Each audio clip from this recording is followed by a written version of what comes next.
25 साल के थे जब से हम I was around 25 when I met you first. तो आप वैसे के वैसे ही हो, आप बूढ़े हो गए, आप वैसे के वैसे ही हो। अभी आप कोमा में गए, तो बहुत बुरी हालत है। अगर अभी आप कोमा में गए, वापस आ गए, आप को अभी कौन कह सकता है अभी आप इसका क्या रहस्य, आप कहाँ जाकर आए हो, कौन से लोग जाकर आए हो? तो इतनी पावरफुल कीर्तन करवा रहे हो सब। पावर तो विल पावर होती है व्यक्ति की, आपका निश्चय और इम्पोर्टेंस कि आप किस चीज को ज्यादा इम्पोर्टेंस दे रहे हो। कोई लोग शरीर को ज्यादा इम्पोर्टेंस देते हैं, कोई लोग फैमिली को ज्यादा इम्पोर्टेंस देते हैं, कोई लोग धन को ज़्यादा इम्पोर्टेंट देते हैं, ज़्यादा इम्पोर्टेंस देते हैं। तो जिसकी जहाँ ज़्यादा इम्पोर्टेंस होती है, अभी मैंने देखा है लोगों को तो बुखार भी होता है तो काम पे जाते हैं, स्नो पड़ रही है काम पे जाएंगे, बारिश हो रही है काम पर जाएंगे, बहुत थकान हो रही है बिल्कुल मन नहीं कर रहा है काम पे जाएंगे, जाते हैं। क्यों? मुझे पता नहीं जाएंगे तो पैसा नहीं मिलेगा, पैसा नहीं मिलेगा तो घर के खर्चे कैसे चलेंगे। इम्पोर्टेंस है उस चीज़ की, इसलिए वो करते हैं। मेरे लिए यही इम्पोर्टेंट है, क्योंकि मैं किसी भी सेवा के योग्य नहीं हूँ। एक सेवा महाराज जी ने दी है, तो बस मेरी यही इच्छा है कि जब तक सांस चल रही है इस शरीर में, तब तक मैं ये सेवा करती रहूं जो सेवा महाराज जी ने मुझे दी है। तो बस ये विचार ही पावर दे देता है, विल पावर। उससे विल पावर बढ़ जाती है तो उसकी इम्पोर्टेंस बढ़ जाती है। मुझे भी पता है कि हार्ट अटैक के बाद बोलना नहीं चाहिए, उससे हार्ट पे जोर पड़ता है, लेकिन मुझे ये भी पता है कि अधिक से अधिक यही तो होगा ना कि डेथ हो जाएगी। वो तो सबकी होनी है, एक दिन हमारी भी होनी है, और हमारे टाइम आने के पहले होगी नहीं। और चाहे हम कितनी भी अपने शरीर की रखवाली करें, जब हमारा टाइम आ जाएगा डेथ का, उसके बाद हम अपने आप को बचा नहीं पाएंगे। इतना निश्चित है डेथ का समय, तो हम पीछे क्यों हटे। सेवा ही तो परम धर्म है ना। भक्ति का मतलब ही क्या है? सेवा। तो जब तक शरीर में दम भगवान दे रहा है, श्री महाराज जी की कृपा से बोलने की शक्ति जब तक है, कीर्तन करने और कराने की शक्ति जब तक है, तब तक हम करेंगे। मान लो हम बोल रहे हैं, बोलते बोलते डेथ हो जाए, तो इससे बढ़िया डेथ और क्या हो सकती है कि सेवा करते करते डेथ हो गई। संसार में भी अगर कोई काम पर होता है, उसकी डेथ हो जाती है, उसको कंपेंसेशन मिलता है काफी। तो अगर हमारी डेथ हो जाएगी तो भगवान की ओर से कुछ तो हमें भी मिलेगा ना, उसका बेनिफिट। हम तो उसी लालच में करते हैं, बेनिफिट के लालच में।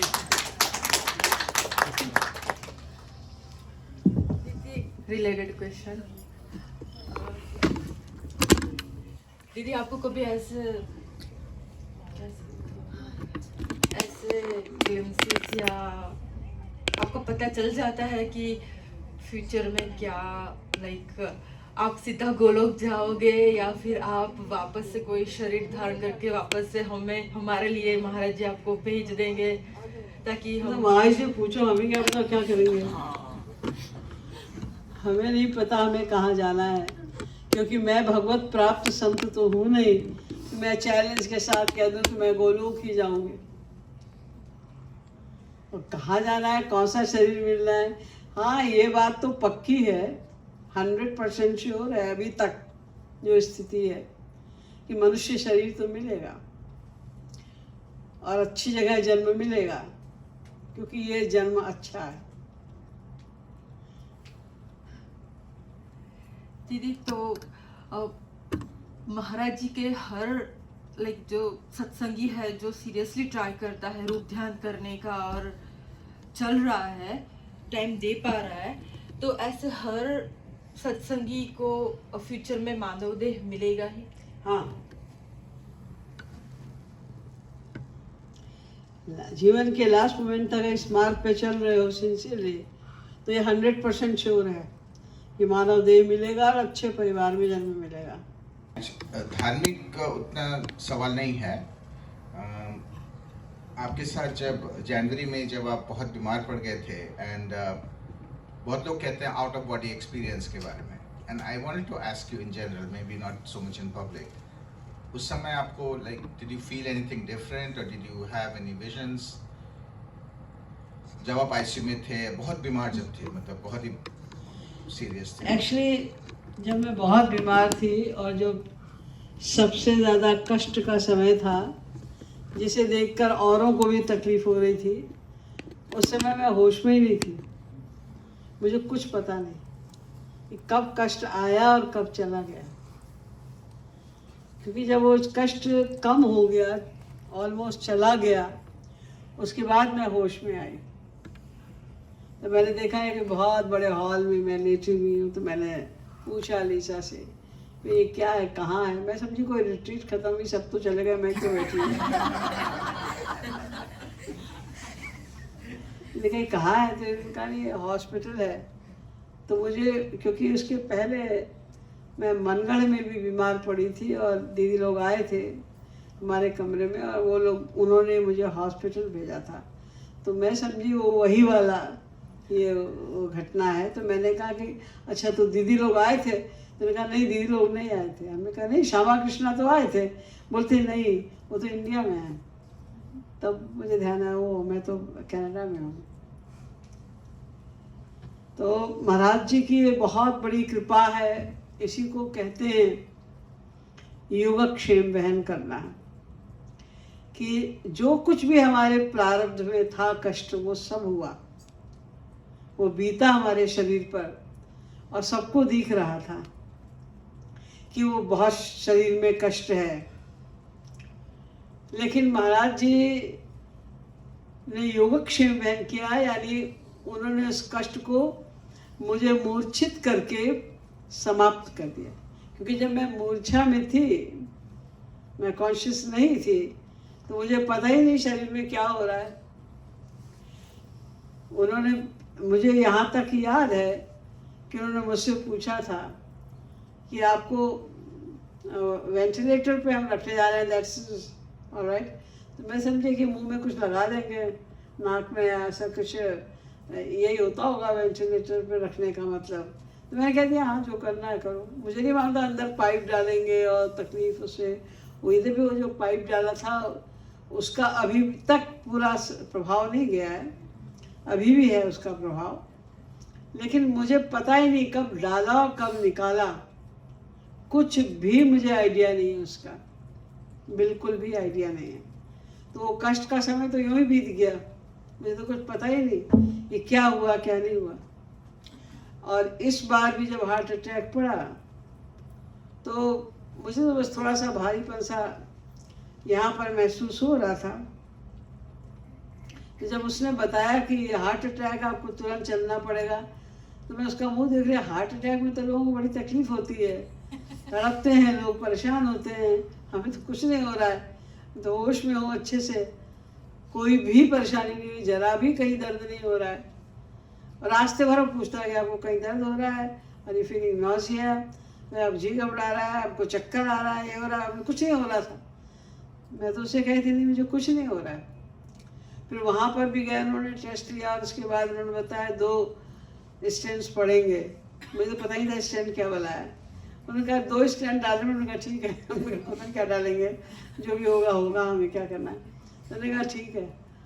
और स्टेंट्स भी ये पड़ा तो मुझे, या तो किसी को नहीं होता है या मुझे नहीं हुआ, मुझे नहीं पता, बिल्कुल भी मुझे नहीं पता कि कब उन्होंने डाल दिया। उसमें इतना सा भी कष्ट मुझे हुआ ही नहीं और अब भी नहीं है, महाराज जी की कृपा से। तो ये बात बहुत प्रेरणादायक है कि मैं पूर्ण शरणागत नहीं हूँ महाराज जी के, लेकिन फिर भी उनकी इतनी कृपा है कि पूरा पूरा वो योगक्षेम वहन करते हैं। तो जो लोग पूर्ण शरणागत होंगे तो उनका वो कितना ख्याल रखते होंगे, उनको तो कष्ट सवाल ही नहीं कोई आए।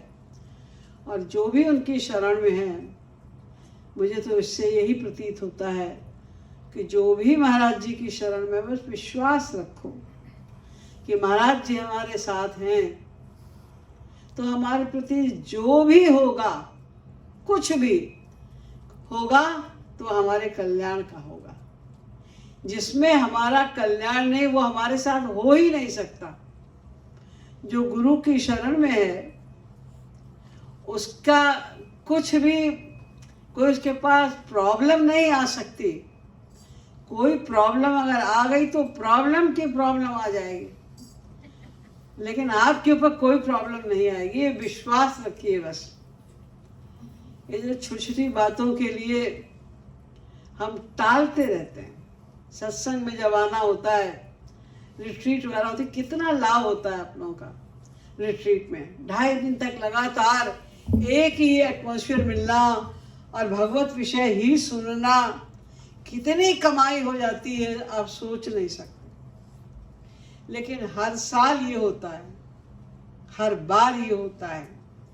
जब रिट्रीट खत्म होती है सब लोग कहते हैं दूसरी रिट्रीट कब होने वाली, हम तो जरूर आएंगे। ये अभी से हमको पहले से बता देना, हम तो आएंगे। और जब दूसरी रिट्रीट आती है, हाँ दीदी मन तो है, बात ये है, बात वो है, ज़रा बच्चों का एग्ज़ाम है, ज़रा वो ज़रा बीमार है, ज़रा उसको वहाँ लेके जाना है, जाने कितने बहाने।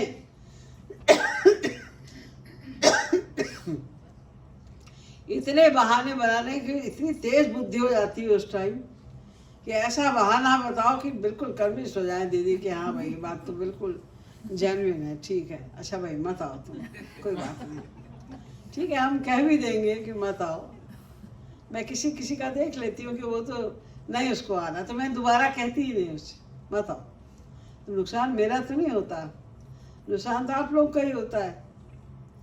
हम तो अपनी सेवा दे ही रहे हैं, चाहे आज 4 आदमी बैठे हों, 40 बैठे हों, 400 बैठे हों, हम तो उतना ही बोलेंगे, हम तो उतनी ही सेवा करेंगे।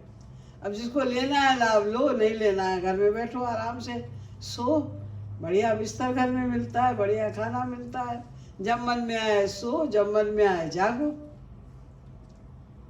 मन माना करो। और फिर उसके बाद जब 84 लाख में घूमना पड़ेगा ये बताया जाता है, अब देखा जाएगा। माँ जी कहते हैं देखा नहीं जाएगा, भोगा जाएगा, तब पता चलेगा जब भोगोगे। सोचो एक कुत्ता है, आपने रोटी बना के रखी, भूखा है वो, देखता है कोई नहीं, जल्दी से आके रोटी लेकर भागता है, तो हम उसको मारते हैं, डंडे से मारते हैं। अरे जैसे हमें भूख लगती है उसे भी लगती है, बेचारा रोटी ही लेने तो आया था, वो खा रहा है रोटी, अपनी भूख मिटा रहा है, तो हम उसको डंडे से मार रहे हैं, क्या गुनाह है उसका। तो यही हालत हमारी होने वाली है यदि हमने सत्संग नहीं किया, भगवत कृपा का दुरुपयोग किया। ये भगवत कृपा का मजाक उड़ाना है। जैसे आप कह रहे हैं भूख लगी है, भूख लगी है, और आपके सामने 56 व्यंजन से सजी हुई थाली रखी है और आपके इसको ऐसे खसका देते हैं, अभी नहीं खाएंगे। ऐसे ही उनकी तो कृपा बरस रही है, जैसे उनको गरज है हमारा कल्याण करने की, वो तो कृपा बरसाते जा रहे हैं और हमारे पास फुर्सत नहीं, उस कृपा को लूटने की फुर्सत नहीं है हमारे पास, इतने लापरवाह हैं। तो उसका परिणाम क्या होगा? नरकों में भाग घूमना पड़ेगा, कुत्ते बिल्ली गधे बन के एक एक रोटी के लिए तरसना पड़ेगा। कभी भूखे रहने के कारण मर जाएंगे, कभी प्यासे रहने के कारण मर जाएंगे, कभी हमारे पास कोई शेल्टर नहीं है इसलिए हम धूप में मर जाएंगे, कभी सर्दी में मर जाएंगे। ये गति हमारी होने वाली है यदि हम नहीं चल रहे रास्ते। कितनी कृपा आप सब पर बरस रही है, हम उसको रियलाइज नहीं कर रहे हैं, हमको रियलाइज करना है। तो सबके ऊपर कृपा तो समान रूप से होती है। भगवान क्या ऐसा नहीं है कि ये बेटा लायक है तो इसको ज़्यादा दे दो पैसा, ये बेटा नालायक है तो कम दे दो। भगवान है ये डिस्क्रिमिनेशन नहीं करते, वो सबको समान रूप से देते हैं। हम मानते ही नहीं वो हमारे पिता हैं, हम मानते ही नहीं कि जिस आनंद के लिए हम कभी स्त्री में, कभी पति में, कभी बाप में, कभी बेटे में, कभी धन में आसक्त हो रहे हैं, तो वो भगवान से केवल मिलेगा, इसमें है ही नहीं।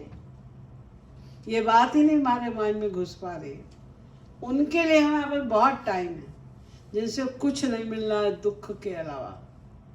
उनके लिए बहुत टाइम है हमारे पास। जबरदस्ती हम टाइम निकालते हैं उनके लिए, लेकिन जिससे हमारा कल्याण होना है, जिसके लिए हमें मानव देह मिला है, उसके लिए फुर्सत नहीं, टाइम नहीं है हमारे पास, छुट्टी नहीं है हमारे पास। बाहर से 10 जगह से लोग आए हुए हैं और यहाँ वालों को फुर्सत नहीं। उनको काम पर जाना है, कुछ काम है, बहुत थक गए, आराम करना है। ये लापरवाही है। यही लापरवाही अनादिकाल से हम करते चले आ रहे हैं, इसीलिए भी घूम रहे हैं हम 84 लाख। ऐसा नहीं कि महाराज जी हमको पहली बार मिले, महाराज तो हमें कितनी बार मिल चुके हैं। चैतन्य का उनका अवतार हुआ, महाप्रभु चैतन्य के रूप में, हम सब थे वहाँ। ऐसी लापरवाही करते रहे, वो हमें सेवा देते रहे, हम उनका तिरस्कार करते रहे। वो हमें कीर्तन में बुलाते रहे, हम बहाने बनाते रहे, झूठ बोलते रहे उनसे, तो उसी का फल भुगत रहे। आज भी हमारी भक्ति इतनी कम है, इतने जन्मों से हम भक्ति कर रहे हैं, तो भी हम 60% तक भी नहीं पहुंच पाए, लापरवाही के कारण, और कोई कारण नहीं। आज भी लोग देर से आए। क्यों देर से आए? लापरवाही, सिर्फ लापरवाही। आप में से कोई भी ना मेरे बराबर वृद्ध है और ना मेरे बराबर बीमार है, लेकिन मैं तो टाइम से आई हूं आप लोगों के लिए, और आप अपने लिए टाइम से नहीं आ पाए। सबका एक आंसर था, बहुत थक गए थे। कराया तो सारा हमने बैठ के यहाँ पर थका कर। और फिर कौन से रोज रोज की बात है ये, एक दिन की तो बात थी। 2 दिन तो आप लोगों ने साधना की, और आज तो आधे दिन होनी है साधना। सोचना है हमें, ये मानव देह बार बार नहीं मिलेगा, बहुत मुश्किल से मिला है। कबहू करी करुणा नर देहि, देत ईश बिनु हेतु सनेहि। कबहू करी करुणा, भगवान की बहुत कृपा बड़ी होती है, तब मानव देह मिलता है। और फिर भारत में जन्म मिल जाए, फिर महाराज जी जैसा गुरु मिल जाए, और इतनी हाई क्लास फिलॉसफी, अब सबको ज्ञान है उसका। इतनी हाई क्लास फिलॉसफी आपके हाथ में, फिर भी लापरवाही, लापरवाही, केवल लापरवाही के कारण हमारी प्रोग्रेस रुकी हुई है। ये लापरवाही हम लोग को छोड़ देनी है। पता नहीं कै दिन या कै क्षण बाकी है हमारी लाइफ। हम ये भी नहीं कह सकते चैलेंज के साथ कि आज का दिन तो है हमारे पास, कुछ नहीं पता कि आज के भी कितने क्षण हमारे पास में नहीं जानते हैं। तो हमको सावधानी बरतनी पड़ेगी। ये जो होती है साधना, ये हम लोग साधना शिविर वाला करते हैं, इसी को रिमाइंड करने के लिए होती है। सोचो बार बार कि जीवन चला गया तो हम क्या करेंगे, क्या मिलेगा हमको। तो अभी भी टाइम है, जितना समय भी बाकी है, हमें सावधान हो जाना है। सावधानी पूर्वक अगर व्यक्ति कोई सोच ले कि अब हमें बस इसी में लगा देना है, तो क्या होगा? बहुत सी बात, आपका जो धन है, धन जो आप कमा रहे हैं वो नहीं आएगा। भूखा तो कोई इस कंट्री में मरता नहीं। धन नहीं आएगा, अब भौतिक दृष्टिकोण से आप गरीब हो जाएंगे, आपके पास खाने भर का रहेगा पैसा, तो क्या हुआ? इसीलिए तो जीवन मिला है। ये ऐश आराम करने के लिए हमको मानव देह मिला है क्या? बहुत कर लिया ऐश आराम। अब तो चाहे सब भगवान ले लें, भगवान से यही प्रार्थना करनी है कि जो कुछ हमारे पास में है, जो कुछ है हमारे पास, सब ले लो, कुछ नहीं चाहिए हमें, लेकिन हमें अपना प्रेम दे दो, भक्ति दे दो। यही प्रार्थना हमसे करनी है।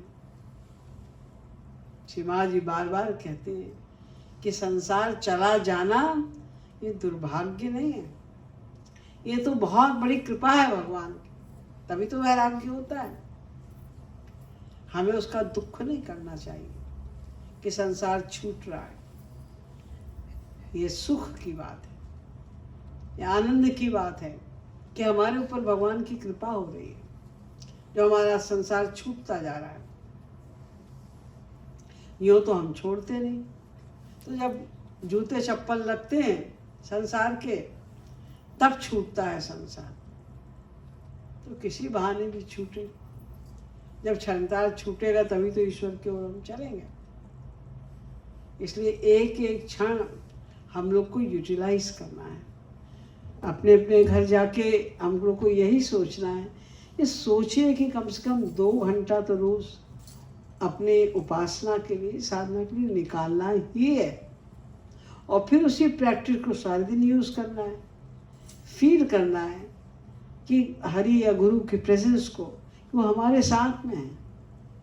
ये हम लोग को फील करने की प्रैक्टिस करनी है। कुल यही तो साधना है।